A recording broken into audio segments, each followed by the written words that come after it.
found a new love, different from the one she once knew. Now, Riley Finn, Angel. Buffy's past and present will finally meet. You come here and start pounding on my boyfriend? David Boreanaz returns on an all-new Buffy.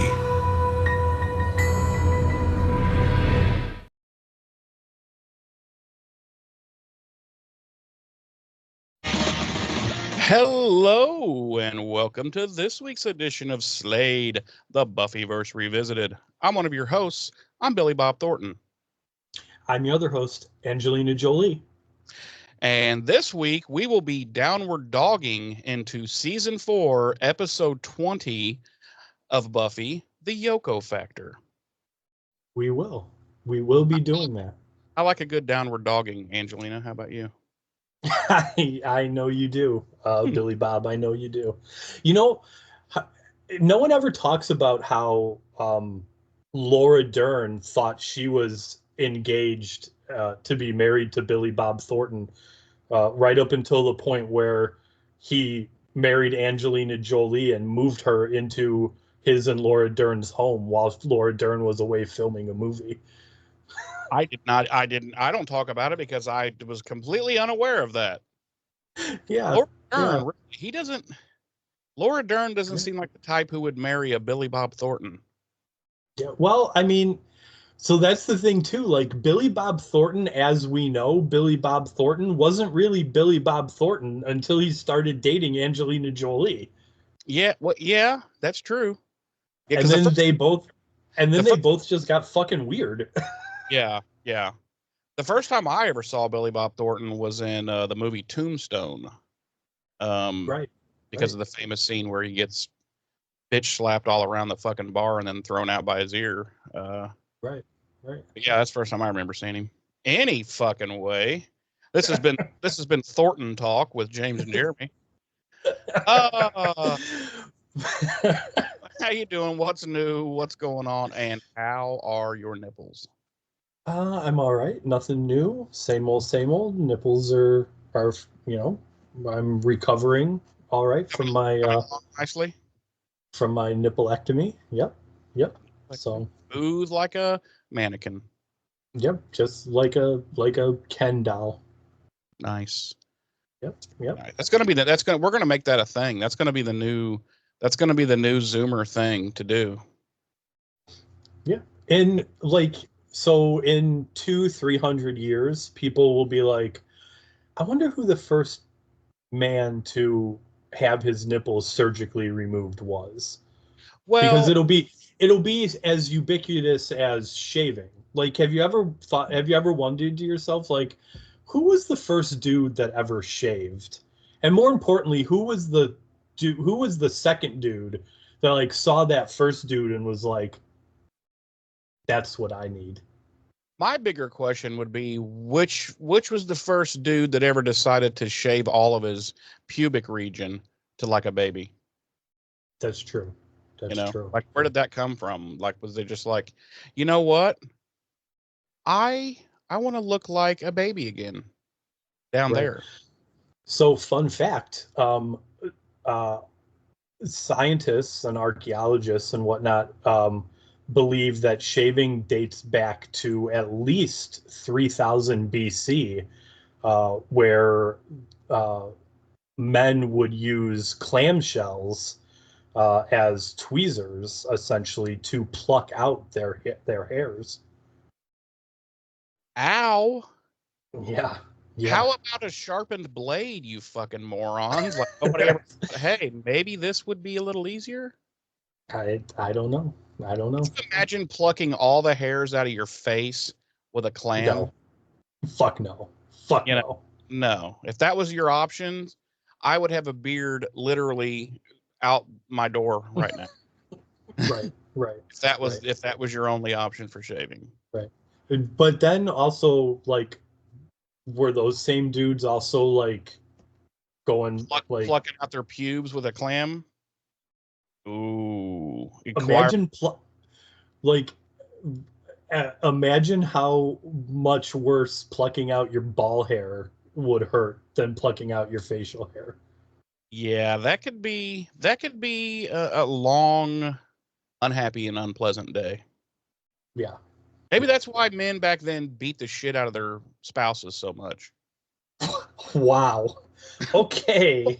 Like the caveman jokes, like where the caveman comes out with a big club and clonks a woman and then drags her back into the cave. Like, if he's been plucking out his ball hairs all day with a clamshell, he's probably a dickhead. Well, I don't think cavemen were plucking out their ball hairs with clamshells. Oh. Well, okay. But maybe that does explain the poisonous patriarchy. Maybe it does. Maybe it does. Maybe it does. Just saying. I mean, I don't know. Okay. You want to just go ahead and jump straight to the rating and knock this out? Just call it a day? We'll just call this episode done for. Yeah, we're done, please. We're done. The Yoko factor's done. So tell me, Jeremy, how many? Yeah. How about if instead, okay, and we'll still try and make this as quick as possible, because I have this feeling you and I have very similar thoughts about this episode. Okay. Keeping in mind, once again, that we never discuss these before we hop on. Oh, no. I do have a very key issue that I thought of today, actually, even though I watched the episode like 4 days ago. But I just thought of this today, and I was like, wow, I want to bring that up on the show because, yeah, I'm just... Anyway, yes, I have a key issue I want to discuss about this episode. All right. Well, then, how about if I expedite this and we jump into some dates and deets so that we can get into this. Let's skinny dip into some dates and deets. Oh, okay. As previously stated... We freshly plucked our ball hairs, so, it should be... we did.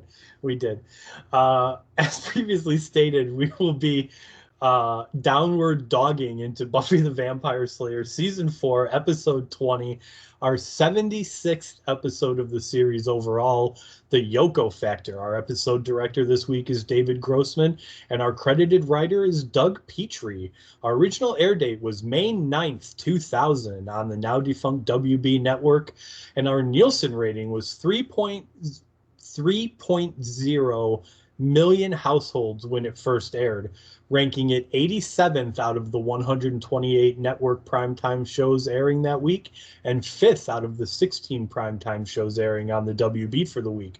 Our regular cast, as always, includes Sarah Michelle Gellar as Buffy, Nicholas Brendan as Xander, Allison Hannigan as Willow, Anthony Stewart Head as Giles, James Marsters as Spike, and Mark Blucas as Riley. Not Bupkis. Put that sign down. Put that sign down. Our guest stars this week include Amber Benson as Tara, Leonard Roberts as Forrest, Connor O'Farrell as Colonel McNamara, George Hertzberg as Adam, Emma Caulfield as Anya, Bob Fimiani as Mr. Ward, and David Boreanaz as Angel. There's something I hope you do during this episode. Okay. That we haven't done at all this season. Yeah, I know what you're talking about. And I hope you do it this episode. Oh, I'll do it. Okay. My episode synopsis this week reads, Riley spars with Angel during a surprise visit to Sunnydale, while Adam decides to advance his plans for humanity's demise by enlisting Spike to turn the gang against one another without their suspecting it. Yeah, FYI, Adam, joining up with Spike probably was the beginning of the end for you. Yes. He even tells you that, like, he even tells Adam, like, oh, dude, she has beat me so many times. Yeah. Like, Yeah, it's literally in our cold open. I'm gonna mention it in our cold open that Spike is like, the Slayer has a habit of bullocksing up every big bad's plan, every big badass's plan that comes into this town. And I'm like, dude, you just told Adam you're useless, and yet he's still gonna team up with you. So at that point, Adam should have been like, hey, listen, thanks for coming in for the interview. We have your resume. We'll keep it. And don't call us, we'll call you. And he should have called it the next evildoer. We'll be in touch. And not only that, but and this is something I'm going to talk about in Primeval. Oh God, I kind of want to mention it now because it ties into this so much, but it doesn't happen till Primeval. Do you know what I'm talking about? I think I do, but I'm not 100%. Like, oh my God. But anyway, yeah. So. Oh, I gotta read my synopsis. Mine reads: after joining forces with Adam, Spike drives a wedge between Buffy and her friends. Meanwhile, it's usually never good when there's a meanwhile in one of these. Meanwhile, Angel's return to Sunnydale leads to a violent confrontation with Riley and Riley's mother. What? Oh no, just Riley. It's just Riley. I was like, what? Well, the version I watched while they were fighting, Riley's mom came out of the shadows and hit Angel with a frying pan. And was like, leave my boy alone. Get off my boy. Don't throw him all the way across the alleyway into metal tubes that are just oddly in the alley stacked up. Riley's a good boy. Leave him alone. Yeah. Oddly, our synopsises are like practically identical, just kind of like totally worded differently, but just about the exact same thing. Yeah. Right. Okay. I can't hold it in any longer. Like, so this is a little bit of a spoiler for our next Buffy episode, Primeval. But even in the next episode, when they're talking about Buffy, like saving the day or whatever, Spike mentions like Buffy and the entire gang, and Adam is like, you mean the people you separated her from, like, which is completely not what they want at that point, right? And Adam is like, and even Spike is like, oh well, shit, well that was a bad plan. What? Adam wanted it. Right. And Spike says that too. Spike was like, well, you let me go through with the plan. Well, see, Adam, okay, this is the year 2000, and Adam's only running on a 233 megahertz Pentium 1 processor. Right. So he's only running DOS. Like, he doesn't know. Yeah. His computing power. They haven't even got rid of the titty floppy drive and upgraded him to a CD-ROM yet. So he's he's not operating on the fullest measures. Right. Like, I don't mean to jump ahead and like give spoilers for the next episode, but like it directly plays into this whole, like you said, like teaming up with Spike is not a good idea. No, it never is until never mind. Right. By and large, it's never ever a good idea to team up with Spike. Right. So we open, and McNamara is talking to this Mr. Ward, and they're basically talking about plans for the initiative and how they want Riley back and how they're going to deal with Buffy.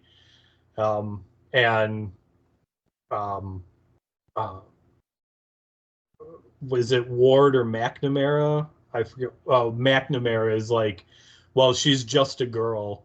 And at that point, we cut to Spike and Adam in Adam's lair. And Spike's like, she's a lot more than that. And they're obviously having their own conversation about Buffy. And Adam's like, yeah, she makes things interesting. And Spike's like, no, I don't think you get it.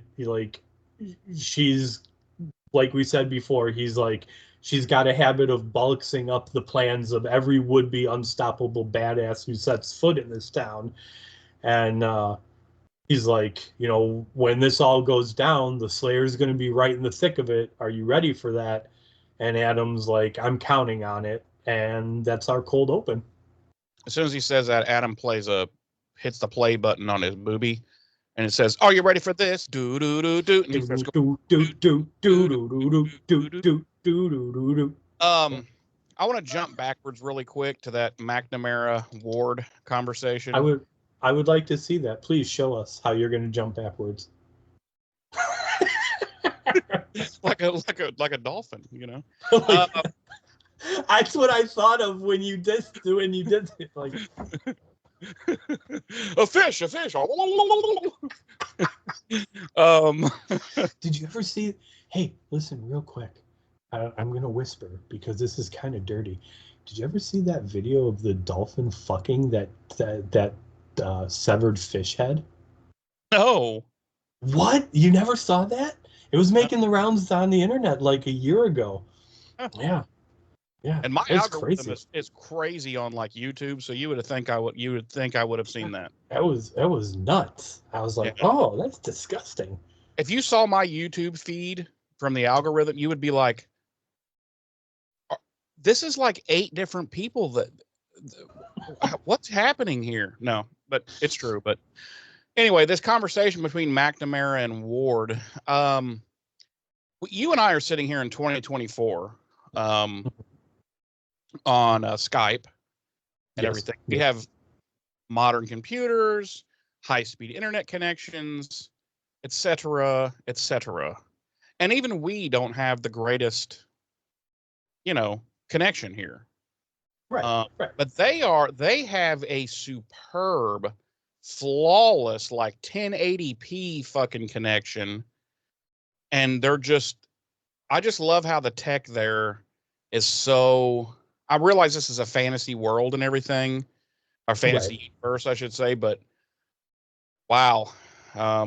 Well, here's the thing, and this is kind of how, and I'm being legitimate about this, like, because there's a lot of stuff like this in TV shows and movies throughout the years that if you look at it from a real world perspective is very, like you just said, like they've got this pristine connection over wherever Ward is versus McNamara at the initiative headquarters in Sunnydale, and there's no issues and stuff.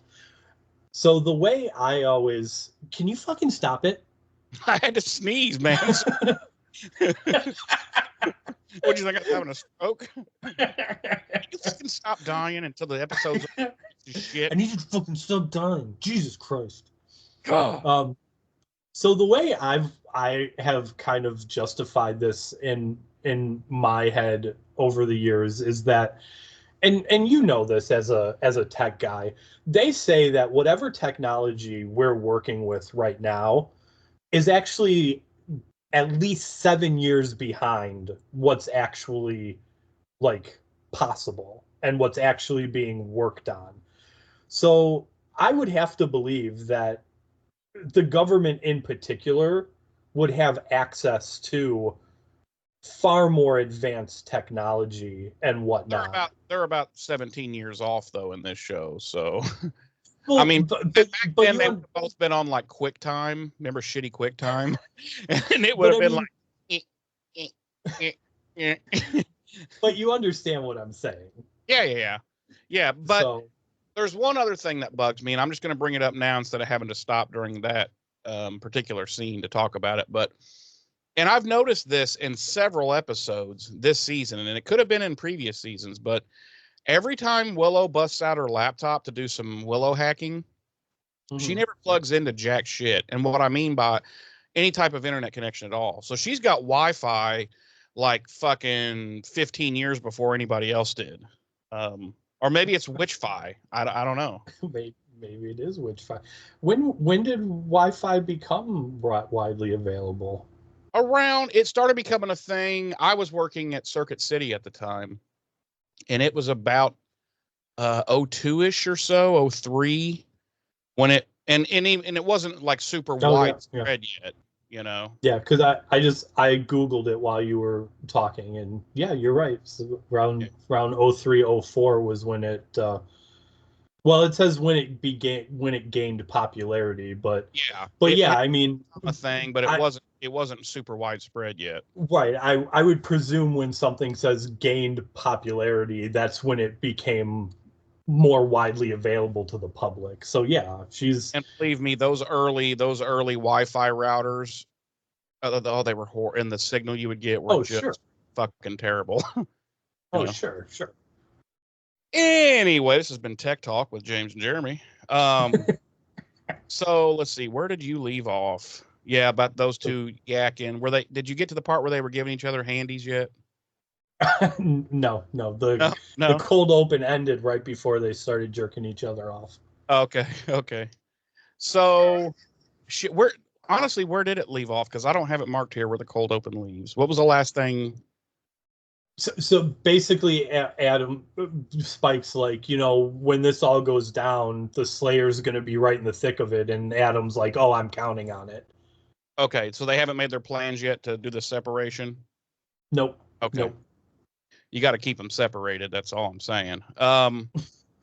So when we come back, they're still yakking in the lair, right? Right. Yeah. Okay. So they continue their conversation, and Spike's like, "Well, listen, do you just want me to do the show by myself?" Is that... Yeah. Let me log out and text me when it's done. Okay. So you can just hop on for Angel. Well, I'll just hop on to do the sign off stuff, and then I'll leave again. Okay. You're not even gonna let me do the sign off? Oh no. That's only me. So yeah, we come back. They're still in the lair. By the way, well, I guess I can bring it up when that scene comes. The scene where later in this episode where she and Forrest go into the cave. Is this in fact the same place? Is this his lair? Yeah. Okay.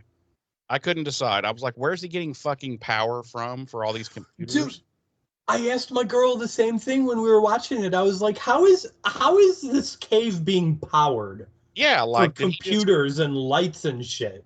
He's got like an illegal tap on the phone pole or on the electricity pole that's probably 5 miles away. He's got like fork stuck in the thing and bent up, and then I know what it is. Maggie Walsh made his right buttock a generator.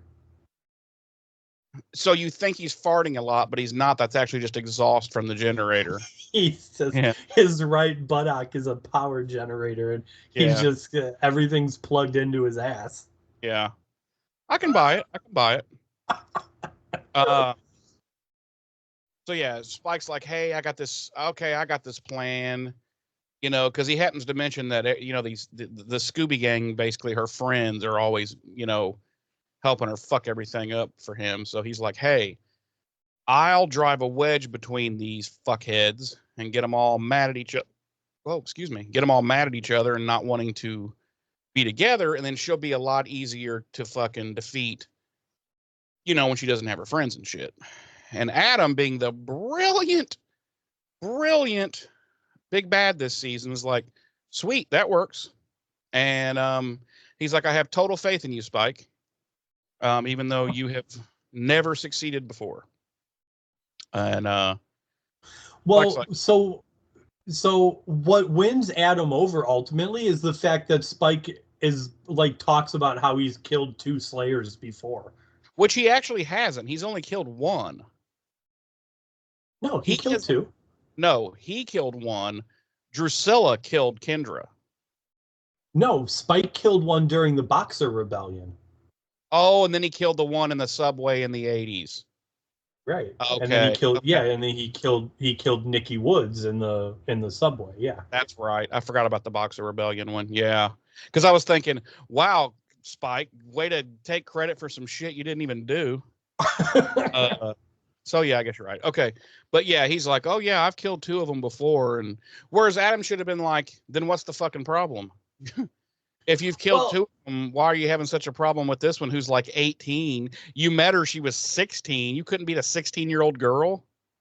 Well, and ironically, like, that's kind of what leads Spike into the whole, like, the plan about separating Buffy and the rest of the Scoobies, because Spike is like, "Yeah, I've killed 2 Slayers before, but Buffy's different than the others because she's surrounded her friends and shit." Right, she's surrounded herself with all these friends and family, so she's not alone like other Slayers."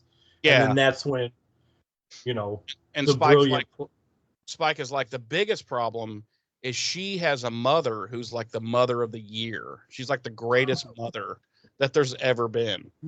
Spike's like, if everyone had a mother like Joyce Summers, the vampire population would probably die out.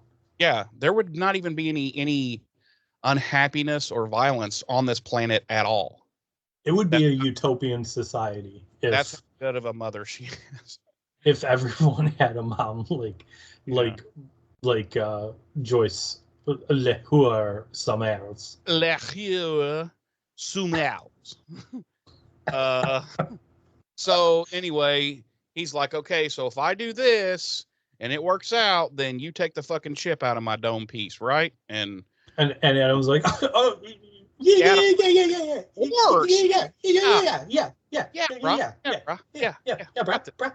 Bruh, I got you, dude. I got you. Why are you worried? Don't worry about it, bruh.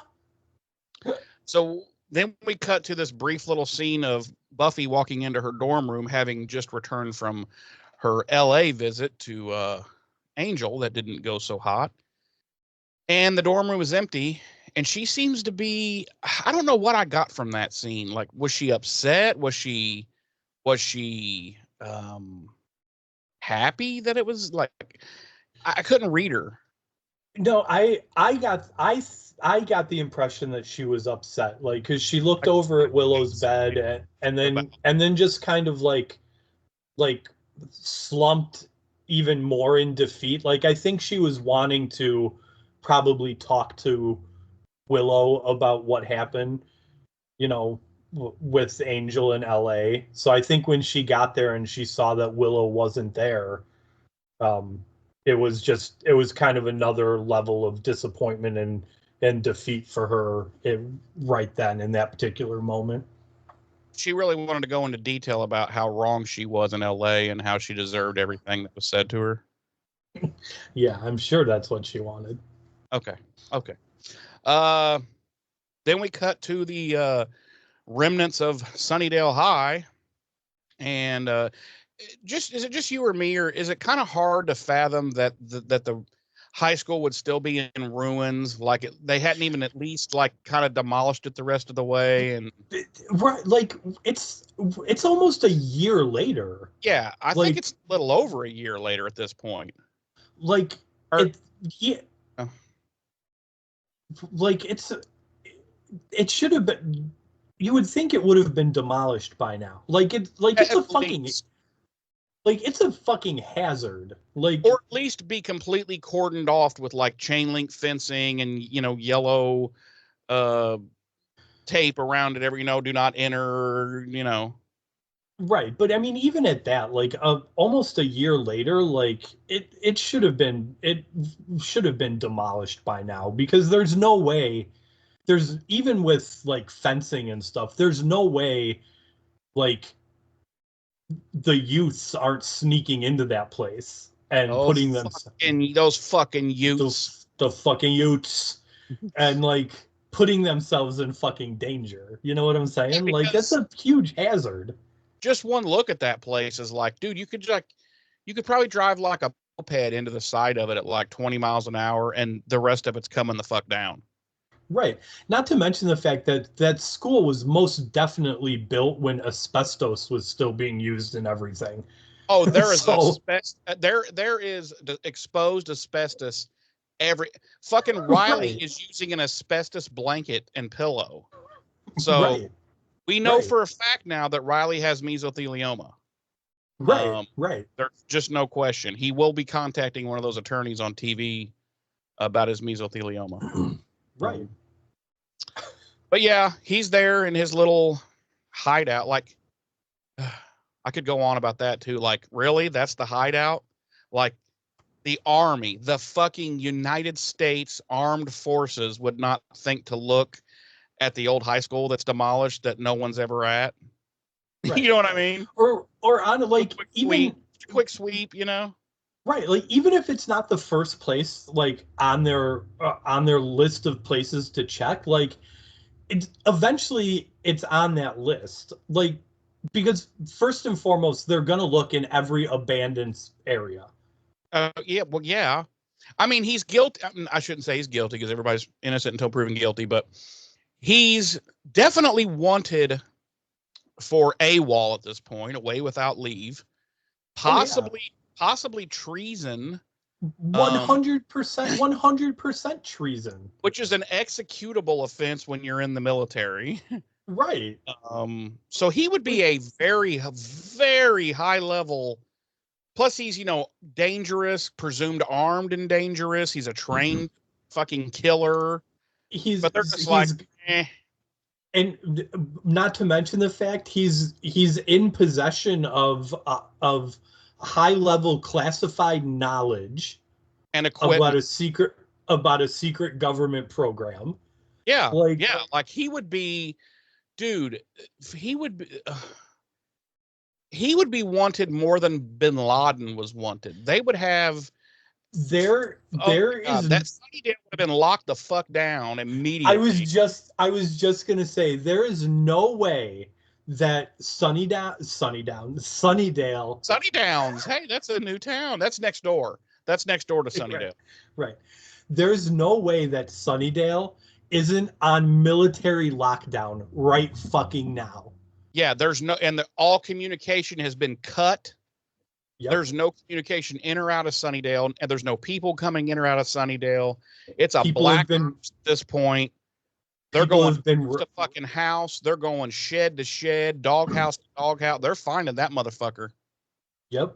Yeah. But in Buffyverse, they don't really care. They don't care. Nah. He's just chilling there in the ruins of the school, and Xander has come to bring him some a change of clothes. Because apparently he's been in his fatigues now he's ripe. He's probably quite ripe. Funny enough, he doesn't bring him maybe some deodorant or something to spritz down with, maybe get some of that funk off. Doesn't bring him any drawers, any fresh drawers to put on. He just brings him a shirt, a normal shirt, and a enormous pair of what appears to be MC Hammer pants.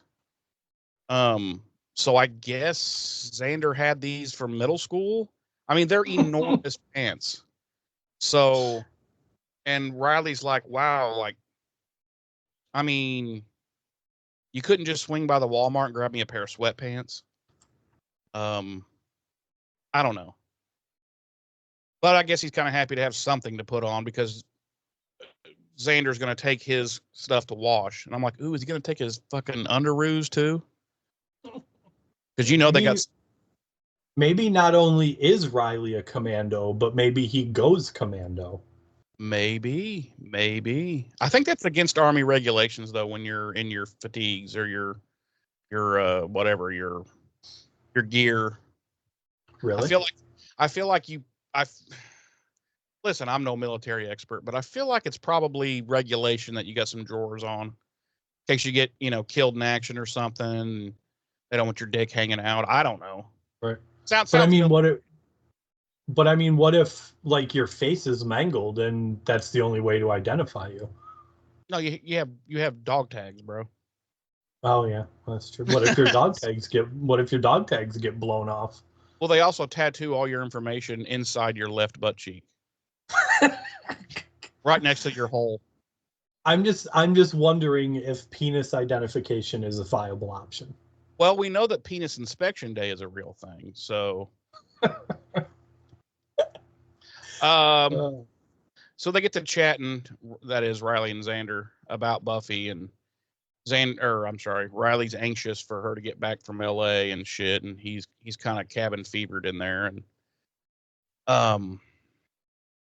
so he explains, he being Riley explains that Buffy's basically told him everything about Angel and the whole thing.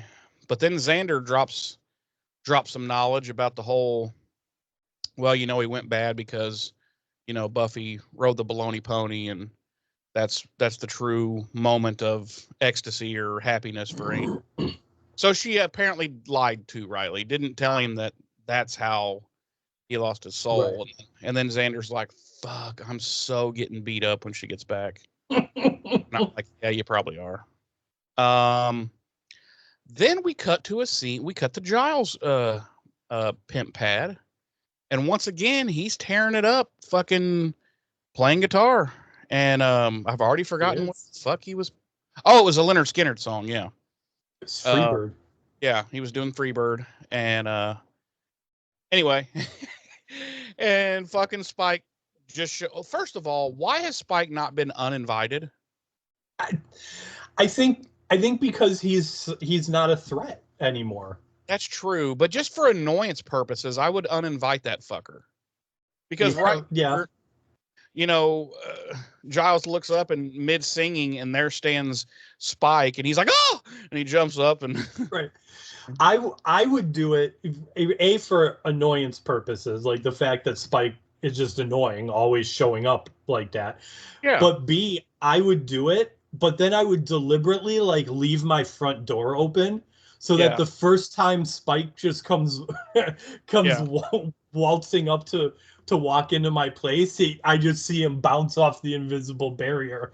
And I'd be like, yeah, there you go, motherfucker. Yep. Or just walk around nude all the time. So when he comes in, he has to, he gets a good look at your, like bend over and pick something up when he comes in, make him look at your brown eye. That's what I would do because I'm twisted and sick. But wow. Just saying. So he immediately goes about telling Giles that he's got something big that Buffy's going to be interested in. And Giles is like, yeah, what the fuck is that, big boy? And he's like, well, there's some files in the initiative, and I think I know how to get the discs that's got this important information about Adam on there. He's like, but it's going to cost a lot. He's like, what did he say? He wants a year's supply of blood, boatloads of cash, a hand job from Xander. No. Fuck, what was the rest of his demands? Okay. The blood, cash. A guarantee he won't get staked. That he'll never be slayed. And something else. And Giles is like, okay, fine, done. And he's like, oh hell no, I want to hear this from the horse's mouth. And in other words, from Buffy. And Giles is like, if I'm telling you, oh my god, I thought he meant a real fucking horse, dude. Yeah, he did. And Giles was gonna go in the back and get a horse, the horse that he keeps in a stable behind his apartment, but then he realized that no, he just means Buffy. And this is where Spike starts trying to plant some seeds and talks about how, oh well, I don't know, she doesn't really trust you anymore. She doesn't really respect you anymore, and you're not even a watcher anymore, and blah blah blah blah blah. And so he mind fucks Giles, which I find hard to believe because this is Spike. But Giles starts drinking, and as Spike leaves with, the first part of his plan in hand.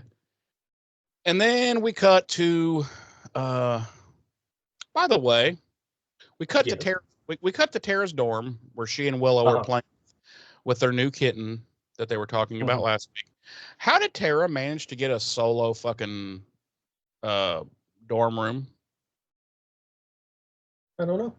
I didn't know that was a thing in college. I don't know. Like I thought all dorm rooms had at least, 2 people in them. Maybe her roommate never showed up. Maybe her roommate dropped out. Couldn't hack it at Sunnydale U. Maybe she killed her roommate. Maybe she killed her roommate. Who knows? It's always the fucking quiet ones. It is. But they're talking about, class and schedules, and they're apparently like doing their schedules together. And I'm assuming this is for next year, the next school year, because this school year is almost over. So they're kind of like planning out the schedules for next year, and they start talking about future plans. And Willow's like, well, I kind of always assumed Buffy and I would be roomies, and we would all way into old age and blah blah blah. And I'm like, Willow, you're such a numbskull. This is Tara's way of being like, hey, will you be my lesbian lover roommate? Like, Willow's so dense sometimes. But she mentions, things have changed so much lately that she just doesn't know what's gonna happen. And I'm like, Willow, you silly girl. Then we cut to a door, a knocking. It's O'Reilly, and he's at Buffy's dorm. And he comes in wearing these fucking clown pants that I was describing earlier. And so yeah, again, he's just moseying around the campus where the fucking base is just below it and is crawling with secret members of the military. But he's like, nah, no biggie. But to the writer's credit, in this scene, they do have Buffy being like, should you even be like walking around right now? Should you even be out like before dark? Right. Like they do have Buffy say something. Like they do have. But then he shows her this radio that he has somehow wrapped a red wire around the antenna, and this has allowed him to tap into their frequency. And I'm like, okay, but we never hear anything happening on this radio. So is it even turned on? Is it even working? Yeah, actually, we chatter. No, we do hear something happen on the radio. That's how he ends up where. Well, yeah, but this is later on. But I mean, I guess the rest of the time we're supposed to assume it's just dead air. Right, you know? Right. So I don't know, but also like you said, like the campus is crawling with these secret military people, and yeah, like granted, Riley probably knows all of them and would recognize them, but what makes him think he's gonna hear about them coming up on him on his walkie-talkie? Hey, I see him 10 feet ahead of me. Let's go get him. You know, right before they actually get up on him. Like, come on, the guy in the clown pants up there. That's him. You know, I don't know. So she buys it, and she's like, okay, I guess you're safe then to move about freely directly above the secret military installation. And anyway, she kind of mentions that Angel had upset her, but she doesn't want to talk about it and blah, blah, blah. And that makes Riley get all butthurt and mopey, and he fucks off like a little bitch. And then we cut back to Xander and Anya. They have brought Spike those fatigues that he wore the last time they broke into the initiative so that he can get in there again. And also a gun. And I was like, before we go on with this scene, I know how it's going to play out, but when I was like, what? Where? What? Why did you bring him a gun? Like, he didn't have one last time. Like, why would he need a gun? Especially one that doesn't look even remotely military issued. It looks like some shit that like James Bond would fucking screw a fucking silencer to take out fucking, you know, evildoers. I'm like, what is happening? And Spike's all happy and he's aiming it and shit. And then he goes and he aims it at Xander, and immediately his chip goes off and skull fucks him. And he cries about that, and Xander giggles and farts because he thinks it's funny. Which I think, correct me if I'm wrong, but isn't this the first time we see that it's not the actual act of trying to do something harmful that'll make the chip go off, but it's the mental intention of doing something harmful. Yeah, because even Spike didn't realize this was gonna happen. Like, he didn't realize it. So it's like, you know what? This is dumb. The whole thing is, the chip thing is dumb anyway, though, because, okay, he gets like a jolt through his brain. Just quickly fucking grab a motherfucker and snap his neck. You'll get a jolt, but you still killed the son of a bitch, you know?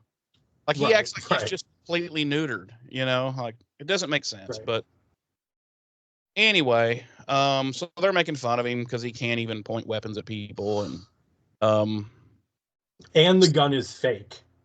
And we come to find out the gun is fake. And I'm like, where is Xander getting super realistic fake guns to pass around to various people? And Spike's like, what do you mean? What am I supposed to do with the fake gun? And Xander's like, I don't care. Maybe they'll beat you to death. I'm like, and I'm thinking in my head, what are you going to do if the gun's real, Spike? Who are you shooting with it? You clearly can't shoot anybody. So, right. Like the whole thing is dumb. And then he plants a seed in Xander's head that he had overheard Buffy and Willow talking about how since Xander's basically useless, he needs to go join the army, make something of himself. And of course that butt hurts him and pisses off Anya because she's like, "You're fucking joining the army," and he's like, "No," and she's like, "Oh." Okay. So now there's another seed planted. These are some weak ass seeds, by the way, that get planted throughout that can just easily be. But anyway, they're just not very strong seeds. Here's the thing, though. Like, I thought that at first too, but then, like, thinking back through the rest of the season, he's playing on insecurities that they've shown and been concerned about throughout the entire season. Like, he plays on the fact that Giles has felt kind of out of the loop and unrespected and not as needed by Buffy anymore. He's playing on Xander's insecurity that the gang has kind of moved on without him, and they're in college and he's not useful and this and that. So fair enough. But this is a good time. This is a perfect time to bring up the thing that I said at the beginning of the episode that I wanted to discuss. And that is, like I said earlier today, it just popped in my head and I was like, wow, that is true. Giles has been just completely ignored and misused this entire season. And it just kind of popped into my head like, wow, maybe that's one of the reasons I didn't like season 4, retrospectively looking back at it. It's like between the break between season 3 and whenever writing began for season 4, pre-production, blah, blah, blah, it's like Whedon or whoever never stopped to think like, okay, what do we do with Giles? He can't be a librarian anymore because there's no fucking school. He doesn't need to be there anyway because they're no longer students. He's not a watcher anymore because they shit-canned him. We fucked him out of the Watchers Council, so we've really written ourselves into a corner here. What do we do with Giles? And it's like they were just like, I don't know. We'll just play it by ear and who cares? So yeah, I mean, I was going to talk a little bit about this at the end, but I'll talk about it now because it plays in directly into what you just said. You and I did talk last time we recorded briefly about how we were both surprised at the number of episodes throughout this season that we actually did enjoy. And that ultimately, overall, this season's not as bad as you and I remember it being. True. But to that regard and to what you just said, I think part of what does make it not a great season retrospectively is the amount of things that changed this season.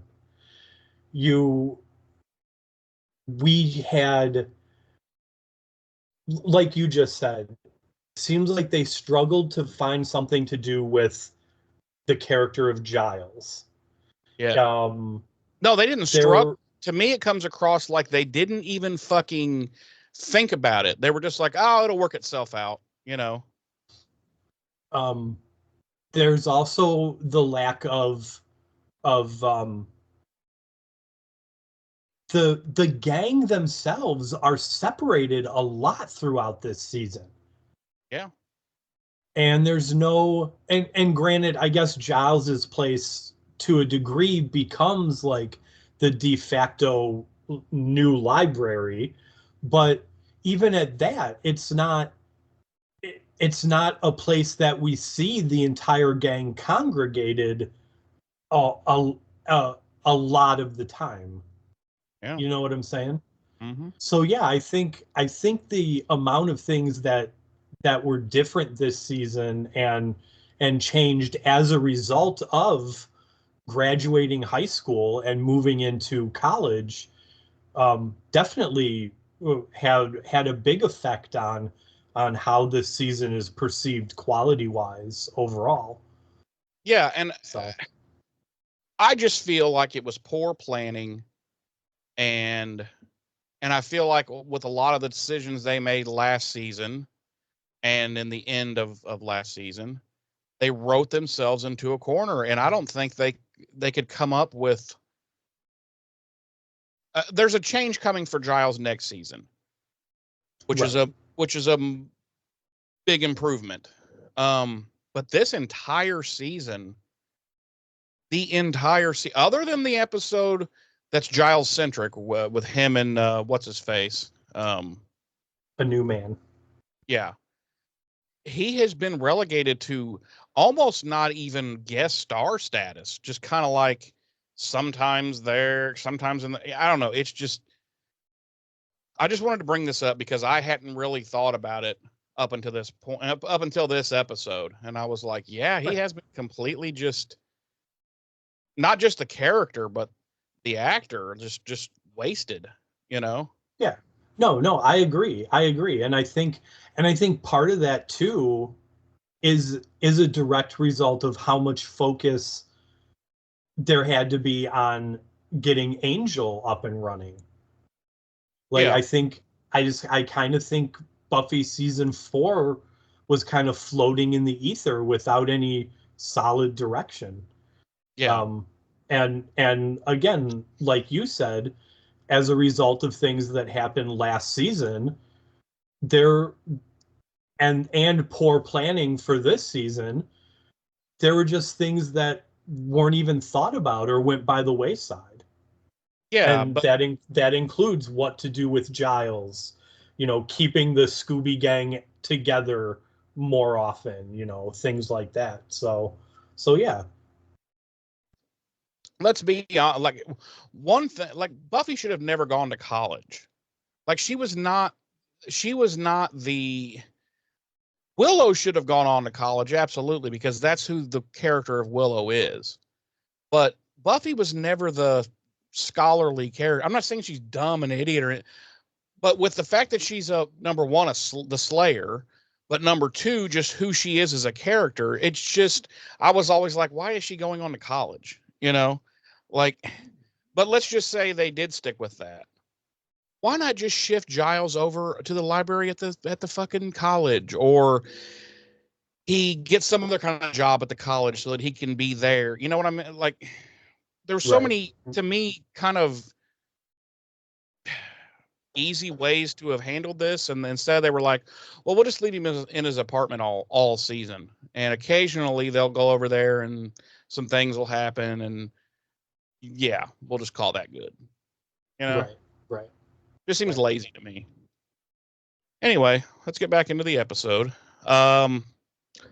Buffy goes patrolling, and she's out in the woods, and remember, in the vast forest of Sunnydale that they're always in. And what's happening there? Who does she run into there, James? Smokey the Bear, ironically enough. Does. And he's actually smoking a cigarette in the forest. He is. And he's like, oh shit, and he throws it down. He's like out, and he's like, only you can. What's my thing? You and me, we can only stop it. Right. And she's like, I don't. What the fuck is happening here? She's like, first of all, you're a talking bear, and you were smoking a cigarette. What is happening? Right. And she's like, which you just threw onto the forest floor, which can cause a forest fire. And that's your whole thing, is like prevent forest fires. And he takes off his hat and he's like, you've seen too much. And he fucking mauls her. He does. I was going to say the same thing. He fucking skins her alive. Yeah. Yeah. And it's fucking brutal. But her Slayer powers are nothing compared to the powers of a mythical cartoon bear. Right. He may have also been on cocaine. Right, and she was on peyote, which she didn't realize. She didn't realize she was high on the Indian herb. Yes, it went poorly for Buffy. It went very poorly for Buffy, but thankfully Tammy was there back from LA. Right. She came with Angel from LA. Yep. So she was like, I got this, girly, don't worry about it. And she jumped onto the back of Smokey's back and just like snapped his fucking cartoon neck. She did. And Rufus is like, Rufus in the background just clapping away. Yay on his board. Yep. And at that point, Tammy runs into Forrest, who's also there looking for Adam. Yep. And they argue, of course. Tammy's like, what is this? Some kind of circle joke? Right. And so from here on out in the episode, I'm just going to replace Buffy with Tammy. since we just killed off Buffy. That ought to be interesting for some of these later scenes.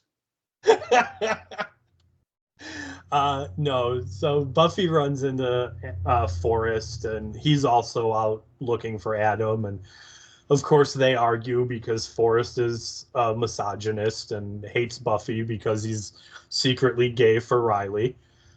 That's when both of those sentences are 1,000,000,000% accurate and true, like completely. Yes. Also, time out.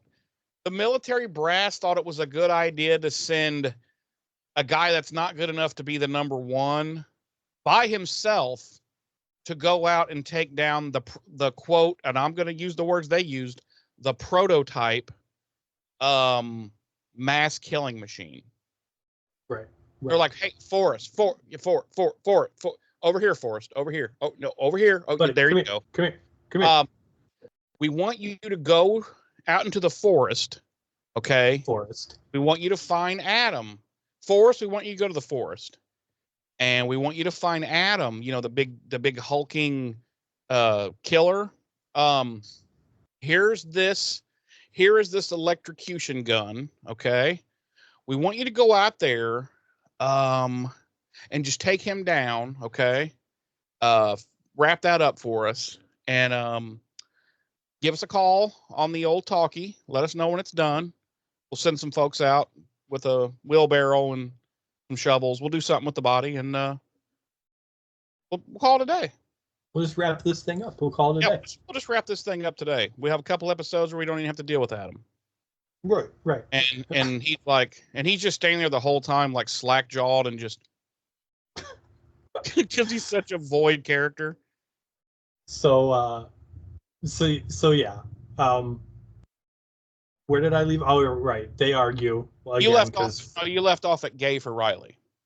Right. I was gonna say they argue as they both go into this cave because once again, Forrest is not only a misogynist but also secretly gay for Riley.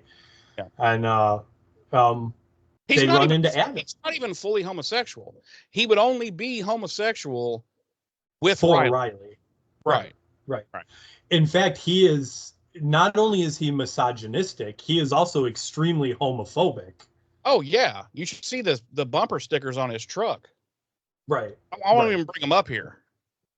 Right. And but again, he will be gay for Riley.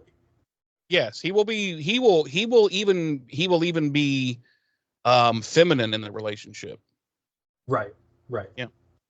But strictly only for Riley. Right, only for Riley. And they run into Adam. And Adam skewers the fuck out of Forrest. Literally. And I said to my girl, not to mention just housing Buffy. Like he's not with one hand, one arm. He just whacks her around a few times, knocks her all the way into another zip code, and then pulls out the penis injecting arm and fucking skewers Forrest, and it's game over. Right. And I said to my girl, I was like, well, that is 19 episodes too late. Yes. Yeah, at least 18. I could have stomached him for one episode, but after that, it was like, okay, this guy's got to go. Yes. So Forrest is now deceased, and Buffy makes a run for it after, as Jeremy said, Adam basically manhandles her with one hand tied behind his back. And she ends up falling down a hill and cracks her head on a rock. And why doesn't his follower at that point go down there, curb stomp her on that rock? He's all done. Because that's not part of his master plan, Jeremy. Okay. We cut back to Giles's place, where we find Willow and Tara and a increasingly drunker Giles, and Spike shows up, pretending to have snuck into the initiative and gotten some discs with information. Willow tries to decrypt them, and Spike notices Willow and Tara's behavior with one another, and picks up what they're quietly putting down, if you know what I'm saying. And he realizes that they're lesbian lovers. Oh, okay. And he uses that to, under the guise of Willow's increasing interest in the Wiccan arts, to plant the seed that Buffy and Xander don't support Willow and the things that she's doing. Which, of course, Willow interprets as, them not being accepting of the fact that she's lesbian with Tara. Right, okay, because she even says, how did she say that? She goes, I knew Buffy was wigged. And I was like, hold up. He was literally just talking about witchcraft and Wicca and all that. How did you jump to she doesn't like lesbian? I think it's pretty obvious that even though Spike's talking about Wiccan, he's using it as a euphemism for the lesbianics. The lesbianics, okay. The lesbianics. And also, really quick before you finish this scene up, you know why Willow was unable to decrypt those discs, don't you? Because it wasn't real encryption; it was the Matrix encryption, and no one can decipher that shit. Well, also, she was just sitting there at her laptop, literally she just repeatedly kept typing the word decrypt, enter. I was like, damn, okay, decrypt, please, enter. Right. Guys, I might need a few more days. I'm gonna keep trying. She was like, pretty please decrypt. Okay, folks, we're back after a brief to the video part. Technical difficulty here. And the technical difficulty was James was trying to be hilarious, and he was beating the shit out of his keyboard or mouse, I don't know, and it clearly stopped the recording. And I accidentally stopped the recording. But yes, Willow's just apparently typing, as you said, random things into there, and then she looks back and she's like, "Listen, these fucking guys, this is military grade, fucking brilliance.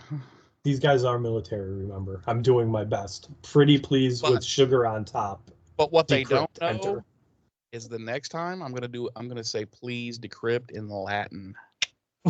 Right.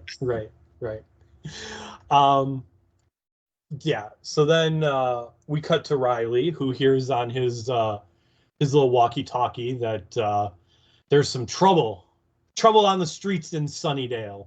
There's some trouble a brewing. Right. There's trouble right here in River City. With tribbles. Yeah, trouble with tribbles. So he heads out to see what's going on.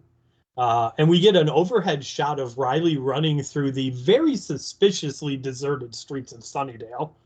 And very also like, it's like Main Street. We always see this of Sunnydale, like Main Street, Sunnydale.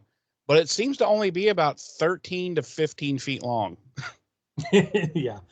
So he goes to check it out, and like I said, we get that nice overhead shot of him running through the deserted main street of Sunnydale, and he comes across a group of initiative commandos just getting their asses handed to them, and we get the slow reveal that who's handing their asses to them.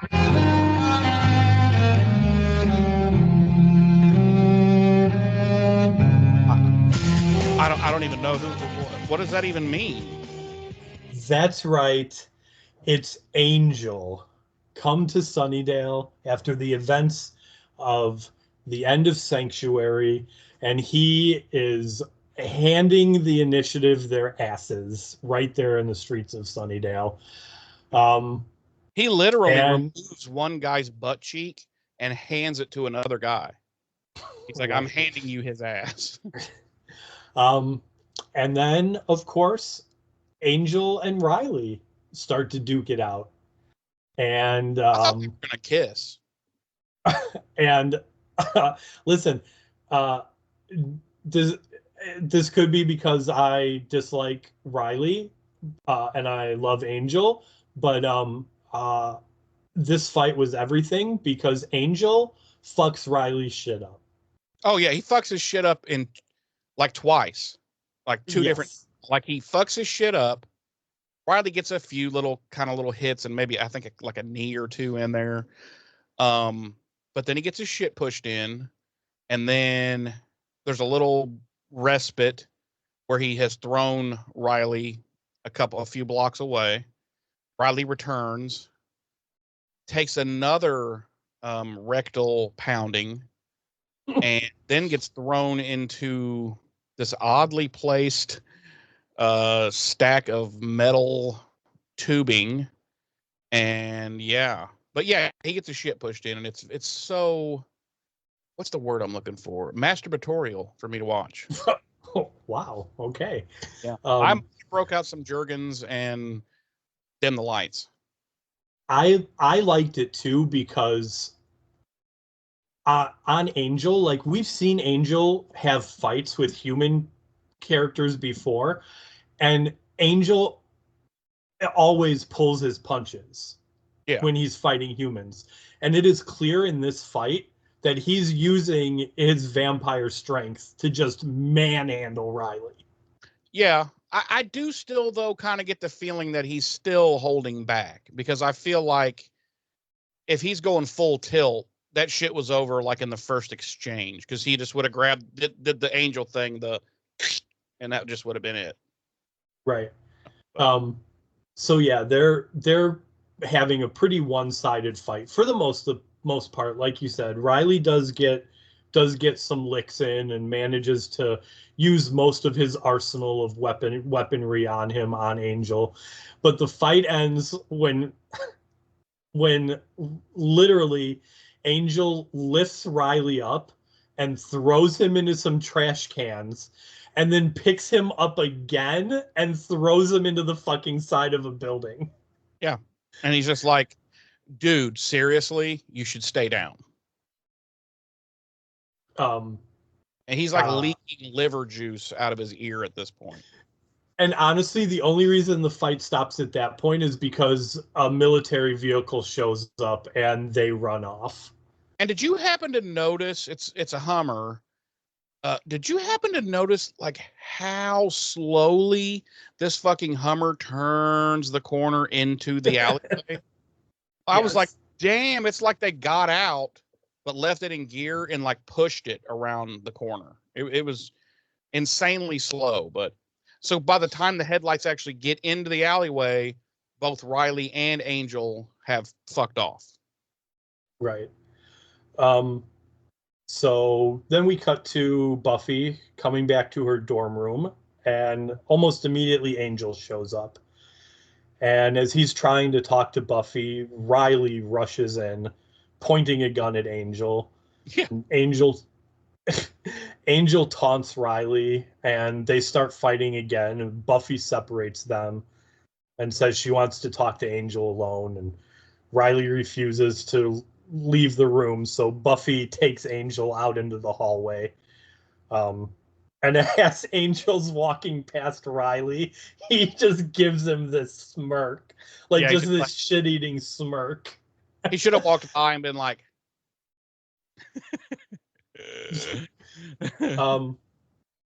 So Buffy goes off on Angel again, about what happened at the end of Sanctuary and everything. And, she's like, what the hell were you, trying to do coming here and whatnot? And he tells her that he came to make up. And he says that he didn't have any right to talk to Buffy the way he did. And then he explains that he was attacked by the Initiative, and Riley kind of got into the middle of it and started accusing him of, being evil and whatnot. And Buffy accepts the explanation and the apology. And, but she also admits that Angel was right at the end of Sanctuary, and that they aren't a part of each other's worlds anymore, and she had no right to show up in LA, the way she did for the reasons that she did. And they basically forgive each other, and Angel starts to leave, and he stops, and he's like, by the way, Riley, I don't like him. And Buffy kind of chuckles and thanks him, and Angel leaves. And I don't know, I think I said it when at the end of Sanctuary, like, that I really feel like that fight between them at the end of Sanctuary had to happen. And I think just as equally, this kind of like making up after that also had to happen in the way that it did, because we now have the acknowledgement from both Angel and Buffy that their worlds aren't interlocked anymore. Like their lives are separate. yeah, he's like, listen, we're going to different networks next year, okay? We're not together anymore. With one more year, I believe. Oh.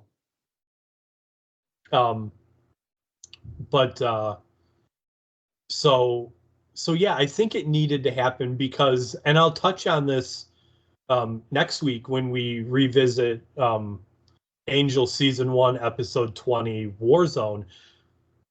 From this point on, we see a different Angel. We do. We absolutely do. And Angel just keeps getting better, And I'll talk about it more in Warzone, but from this point on, and I mean just the character, we see and again, I'll talk about it more in Warzone, but we see a lighter Angel, so to speak. Yeah, we see an Angel that seems to be, for the first time, 100% like his own character, like his own man, Right. We see, and again, I'll touch on it again in Warzone, but we start to see an Angel who is lighter. He's more, he's humorous. He's like, seems unburdened almost. Yeah, he's like, God, I finally got that blonde bitch off my back. Jeez. No, I wouldn't go that far, but no, but I know. yeah, I know what you mean. But we see an Angel that's more willing to crack a joke. And well, and it's almost like David Boreanaz himself, after, starting with Warzone, I think feels like, hey, you know what? This is my character, and right. this is my show. I can own this shit now. Like, I can start And I think fleshing this out, and like I said, I think in order for that to happen, this fight and subsequent makeup of Buffy and Angel had to happen, so that, like, again, like I said, we have this acknowledgement from both characters that they no longer live in each other's worlds. You know what I'm saying? So Yeah. that's my take on it. The fight and the makeup would have been fine. For me, I feel like if the fight is, if especially the fight from last week's episode of Angel, for me at least, wasn't so, like, I don't even know what the phrase or word would be, but just so cheesy and kind of almost kind of forced. It's like, had it been more, I don't know. I didn't think it was well written. We'll just leave it at that. So then we cut to Spike talking to Adam, and what's happening there, Jeremy? Well, Spike is asking Adam what type of pantyhose he prefers, and Adam's like, what are pantyhose? And so Spike goes on to explain to him what pantyhose are, and how you can actually use them. Are you even listening to me? Yes, he's asking Adam how to wear pantyhose. Anyway, no, he reports back to Adam and saying, yeah, all the seeds are planted and I've split them up, and he goes into this thing about, that's the Yoko factor, and he's like, it's like the Beatles, and Adam's like, yes, I've heard of the Beatles, and Helter Skelter is my favorite, and Spike's like, well, of course. Right, of course it is. And then he has to, for some reason, some writer decided, let's go in. I need to make my opinion on the breakup of the Beatles. I need to put this out there, that it wasn't Yoko's fault. She just happened to be there. Okay, man. And I don't know why that needed to be put in there, but that's apparently Spike's opinion. So then they cut back to Riley and Buffy now she's come back into the dorm room, and Riley's still pouting like a little bitch, and she basically has to powder his ass and pat him on the head and tell him he's a good soldier boy. And I kind of like this scene because Riley is like, he's like, well, he's basically like, well, I know what it takes for him to lose his soul, and when I saw that he was all evil again, and Buffy's like, whoa, wait a minute, like, yeah. for one, he's not evil. And Riley's like, are you fucking kidding me? That's him not evil? Like, what? It's like, he just fucked me up. Like, I have internal bleeding right now. He's like, I will probably die if I don't seek medical attention. Yeah. And you're telling me he's not evil? And she's like, well, you went running in there and started fucking with him, so I mean, go die somewhere. No. But she's like, wow, so you think I'm just a whore and I ran to LA to spread my legs for Angel? And he's like, well, honestly, I kind of thought that. And she's like, wow. And no, kind of on those lines, but not like that. They discuss this, and when it's all said and done, they both profess their love to each other. And but then Buffy's like, listen, there is still something I have to tell you. And it's so fucked up the way she tells. She's just like, Forrest is dead. She's just like, listen, because he's all like, Angel and the relationship, and she just goes, oh, and by the way, your good friend Forrest, yeah, he's dead. And he's like, you didn't lead with that, like, when I first got here. Like, you thought other things were more important than to tell me my best friend, oddly, my best friend is dead. And then she tells him, she's like, yeah, we found Adam, and Adam beat us like a couple of redheaded stepchildren. And Adam beat us like an angry 3000 BC gentleman who just plucked his ball hairs with clamshells. yes, exactly. Like, he beat the fucking brakes off of us. Unfortunately, he also impaled Forrest. Me, I ran and fell down a hill like a klutz and knocked myself out with a rock.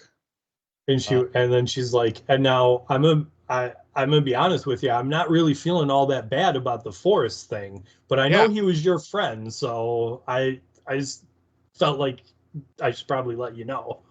Yeah, and then Riley's like, so with your super strength, you didn't pick up his body and like bring it with you? And she's like, well, no, because I mean, frankly, one, I don't like the guy, and two, I really don't like the guy, so I just left him there. And Riley's like, fuck. And it's like a switch flips in his head, and he's like holding his face in his hands, and then he's just like, I have to leave. And she's like, okay. Yeah, she's like, do you want to talk about? I think she asked, like, do you want to talk about it or something? And he says again, I have to get out of here. Yeah, I gotta get out of here now. And then he just leaves, and she just sits there like,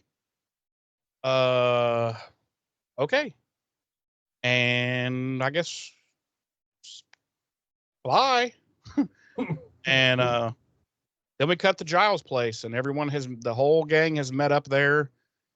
And Giles is drunk as fuck. Like, if you watched when he opened that bottle, I think it's scotch. I'm not 100%, but I think it's scotch. When he opened that bottle, in the scene with Spike, there wasn't much out of the bottle. And if you look at the bottle now, there ain't very much left. So he's pretty much killed a fifth of scotch at this point. So yeah, he's his dick is in the dirt, and he doesn't know what planet he's on. So she's kind of being like, "Yo, Willow, can you kind of hurry the fuck up with the whole decoding these discs?" And she even says, "Because otherwise they're useless to me." And I'm like, "Wow, bitch, you didn't even know about these. They like did this all by themselves." Well, as far as she knows, they did this all by themselves and got this stuff for you. And, you know, but now she's just like, listen, if it can't do something for me right now, it's fucking useless. And so at which point Giles pretty much fucks off to go to bed. He's taking his clothes off as he goes up his steps. And a big fight breaks out between Willow, Xander, and Buffy. They're all arguing, being shitheads to each other. It seems like this escalates. Like, at first it seemed like Buffy was like on the right track of being like, guys, this is insane. Stop and listen to yourselves. Like, this is so dumb, you know? Right. And I was like, oh, good, we're having some realism here. But no, then she goes right into the same pit of stupidity that these two are in, and joins right in with the accusations and finger pointing and pouting. Meanwhile, Tara and Anya have fucked off and gone into they've gone into Giles' bathroom. Yeah, they're like, no thanks. They just fucked right off into the bathroom. Yeah, they're like, we don't get paid enough to be involved in these situations. So they're sitting in Giles' bathroom talking, and I'm sorry, Tara's like, so how long do you think this will last? And Anya's like, you never really know. Like, could be 5 minutes, could be another couple hours. And then she says, then Anya's like, I really like his tub. Tile. Oh, that's what I meant. I meant tile.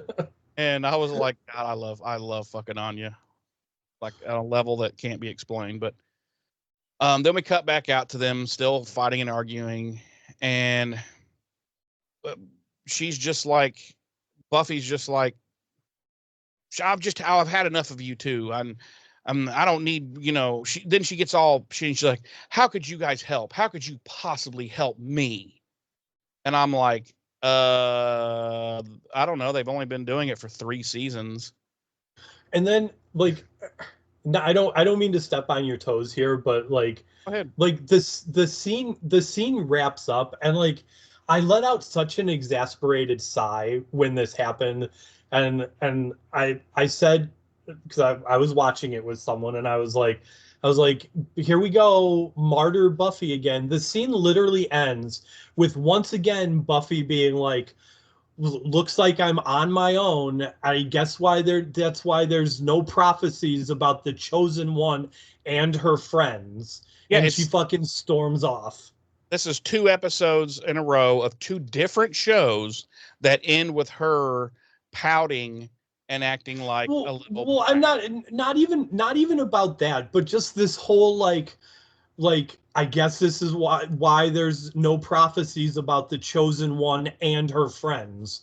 Like this whole like martyr Buffy, I'm the chosen one bullshit. Like I have to do it, I'm always alone and yada yada. And like, bitch, for 4 seasons now, you have not been alone. Like you have not done with you every step of the way. Right. Granted, she has saved their lives many times, but there's also times that I don't think she would have been successful had those 2 not been there. Listen, like I'm going to use this as an example of what you just said is Becoming Part 2.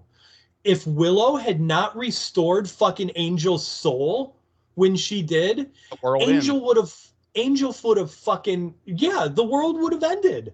Mm-hmm. Like, that's it. And even stupid Xander, even derpy herpy Xander has done major things, to help save the fucking world more than once.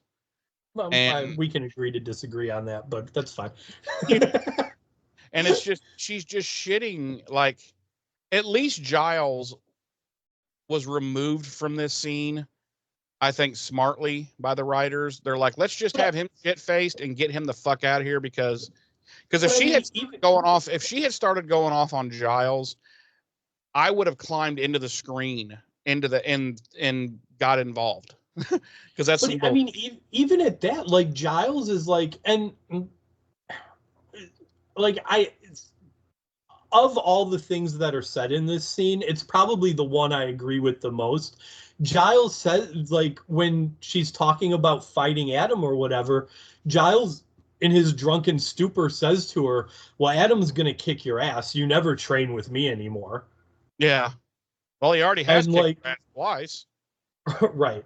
And, like, but, and she doesn't really come at Giles with anything. She's just like, she's basically just like, Giles, and then she's like, are you drunk? And he's like, yeah, pretty much, extremely. He's like, can I not be drunk? I'm fucking 44 years old in my own fucking home, you little shit fucking bird. Right. But yeah, like the scene ended, like, just once again, it's martyr Buffy, like, oh, I'm the chosen one and I'm all alone in this and yada yada. And it's also another case of where, and granted, and you pointed this out, like early on in the scene, Buffy does try to get a handle on things and be like, guys, let's just talk about this. Yeah, let's get through this, because the important thing here is Adam. Right, but ultimately, again, we have a situation that's arisen because nobody will fucking talk to each other. Well, and Buffy always immediately goes to the martyr Buffy thing. Right. And how because she has done this many times before, and she's going to do it again in the future, folks. And it's like her biggest character weakness is that at the first sign that her friends might be a little upset with her or whatever, she goes to immediately she climbs up on a cross. She starts nailing herself to it. She's like, hang on, I've got to crucify myself here. And right. And then I'm just gonna wrap it up here real quick, and then we have a final shot of Adam at his lair, and Adam's basically like, I knew you'd come, or something like that, or I was expecting you, or something like that.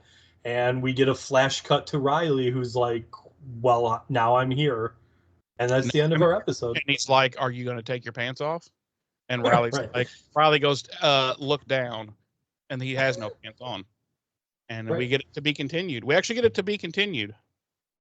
Was it to be continued? Or at least I did. I watched the Amazon Prime version, so. Oh. I don't know. I didn't notice. Continued on our next episode of Buffy the Vampire Slayer. I actually had to, because I watched it on Hulu, but I actually had to go back a little bit because after Buffy does the whole martyr Buffy shtick and storms out, it cut immediately to credits for me. And I was like, no, I'm almost positive I remember there being a brief scene with Riley and Adam. That's so I actually had to, important scene for what's to come for them to cut out. So I actually had to, so I went back to like towards the end of the Buffy martyr scene and played it again.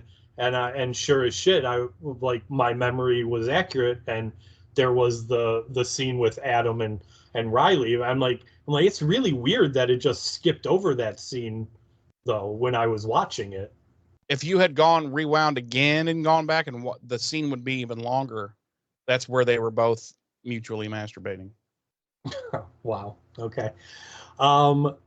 Jeremy. Yeah. Would you like to play everyone's favorite game, Body Count? Oh boy. 4.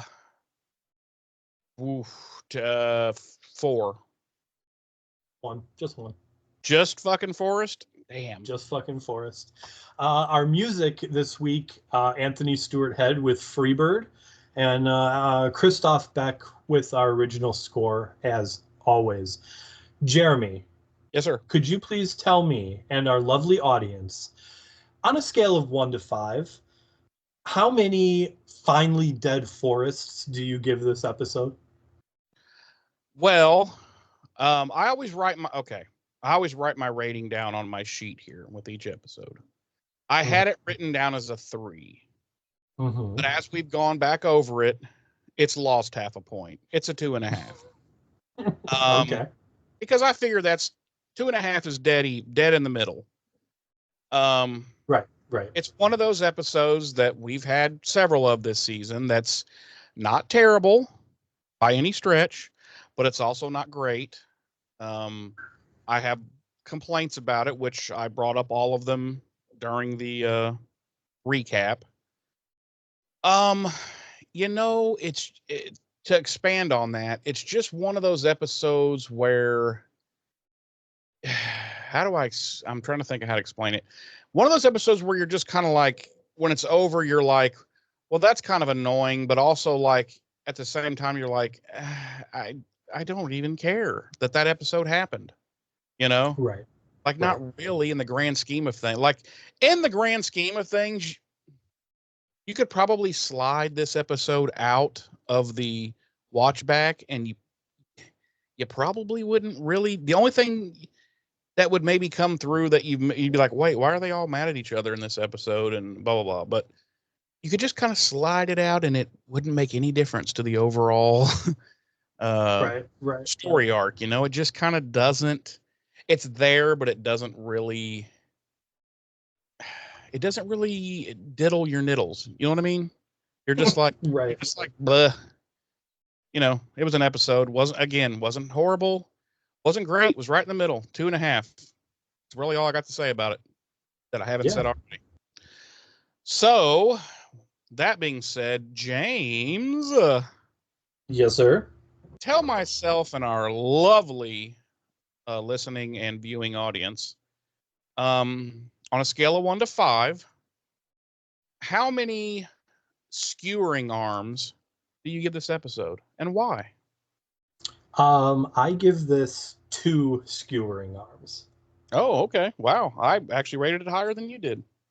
You did. I'm not big on like half a points. That's not really my thing. So you're saying you do you. you're better than me. No, I'm not saying that at all. I'm saying your ratings don't matter to me if they have half points on them.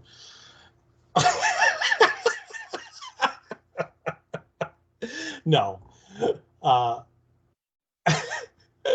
no, I 100% understand the need for like 0.5s and stuff like that. It's just not really my bag. You're not very good at but math, so you don't understand half. yeah, I'm not good at the maths.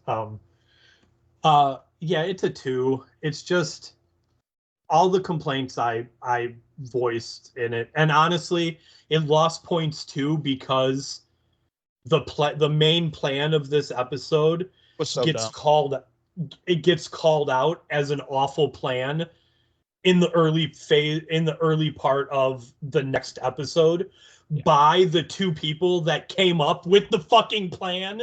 Well, by the guy who came up with it and the guy who was like, yeah, that's a fucking awesome idea. Do that, bro. Right. Yeah. And I'm like, I don't, what? It's almost like the writers were like going at each other to a degree. Yeah, like, you know what I'm saying? And the next writer was like, you know what? I got fucking next week's episode.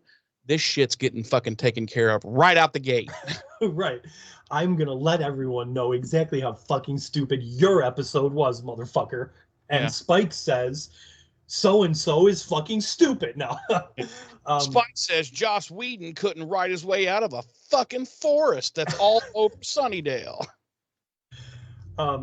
Yeah, so it's just, and like you said, you could take this episode out and there would be some minor confusion at the beginning and early on in the next episode about why everyone's mad at each other, but and maybe why another certain character is the way he is when we see him next, but ultimately, listen, here's what it comes down to, and we may agree or disagree on this, but this is the penultimate episode of season 4. Like, no, next week is. No, it is, because next week's, like I said, we'll probably disagree with on this. Even though Restless is technically the season 4 finale, I view Primeval as the season 4 finale, because that's the episode that wraps up everything in season 4. I see your point. Yeah. So from my perspective, this is the penultimate episode of the season, and it gives us absolutely fucking nothing. Yeah. It's a and again, it's not, and you said this too, shockingly, it's not necessarily a bad episode. No. It's just not necessary. It's so hard to explain how to accurately explain how you feel about this episode, especially when, like, you've essentially torn it to shreds. You've given it a 2, but then you turn around and you're like, it's not necessarily a bad episode though, because then what is it then if it's not a bad episode? It's hard to explain. Like, it's just, I don't know. Well, to me, when I got done watching this episode, it clicked back in my head. I was like, now I remember why I fucking hated Adam so much. It's because he was a fucking popcorn fart. He was a big fat nothing. From the day he was introduced, when he skewers Maggie, he does nothing. There's no real expansion on his character. There's no real, like, this motherfucker is a real fucking threat. Like, look at the fucking shit he's doing. You know? Yes, you just said what I was just thinking. And ultimately, I think it comes down to the fact that we as a viewer never get to see this supposed threat that Adam is. Yeah, because spoiler alerts, he's about to be a thing of the fucking past, folks. And if you really think, use your memory and go back to all the episodes he has appeared in, he ain't done a whole hell of a lot. No, Literally. Like season 1, the Master was a threat. The Master fucking killed Buffy. Well, and it was all of, oh my God, we cannot let the Master escape this prison. Because if he gets out, shit is going to hit the fucking fan. Right. Season 2, ultimately Angelus. Mm-hmm. Like, and we saw and felt the level of that threat from Angelus. From the moment he became Angelus till the moment Buffy shoved a sword through his heart and sent him to that hell dimension to close Akatha's hell gate. You could sense the threat that was looming. And season 3 was the culmination of 3 seasons worth of us being told the mayor is fucking dangerous, and seeing how dangerous the mayor was and insane he was. You know? Well, and not only that, but season 3 was a 1-2 punch of you've got a fucking rogue slayer on your hands. Like, that's dangerous as hell. And like you just said, the mayor, who literally from season 1, you heard, well, we better notify the mayor about this. The mayor's not going to be happy about this. Yada yada. Don't fuck with the mayor. And even though Wilkins was quirky and this and that, you felt the looming threat of the mayor from the time he was introduced in season 3 till the time he got blowed up as a giant snake in the school. Adam never feels like a viable threat. No, never. Not one time am I. The most evil thing he ever did is when he first leaves the initiative and he cuts up that little boy so he can see his insides. Right. And it's like, and I think, okay, that's horrible. I mean, it's not like, fuck, there are serial killers that are worse than that. They're just human people. And I think that's part of the retrospective dislike or retroactive dislike of this season by a lot of people, is that in the past 3 seasons, even though the big bad's plan didn't culminate until obviously the season finale, there were things spread out throughout the season where you felt the threat that the big bad was. They did things to make you go, holy fuck, you know? Yeah. But Adam hasn't. There was never a point where I looked at my ex, who I watched this with in its first run, and was like, fuck, can you believe what fucking Adam? Oh my God. Like, it's just been like, hey, we just had like 4 episodes. Where was Adam? There was no Adam for like 4 episodes. And then he came back, but all he did was like said some evil things and then like fucked off back to his evil lair. You know, it's like, that's the other thing. He doesn't even necessarily say evil things. He says like existentialism 101 type things. Like, yeah, it's like emo bullshit. You know, it's like, oh, that's just bad fucking, that's just poor existential fucking like fatalism. You know, it's just like, that's, you're just not, you know. Right, and not even and like you said, it's poor existential. It's not even good existential fatalism. Yeah, it's like from the point of view of like a, you know, a 12, 13, 14-year-old emo kid that just got introduced to like philosophy and shit like that. They're like, the fucking world, man, it doesn't even fucking matter, bro. You know, and I'm like, and it's, yeah. I mean, as an elder emo, I'm slightly offended by your take on emos, but whatever, it's fine.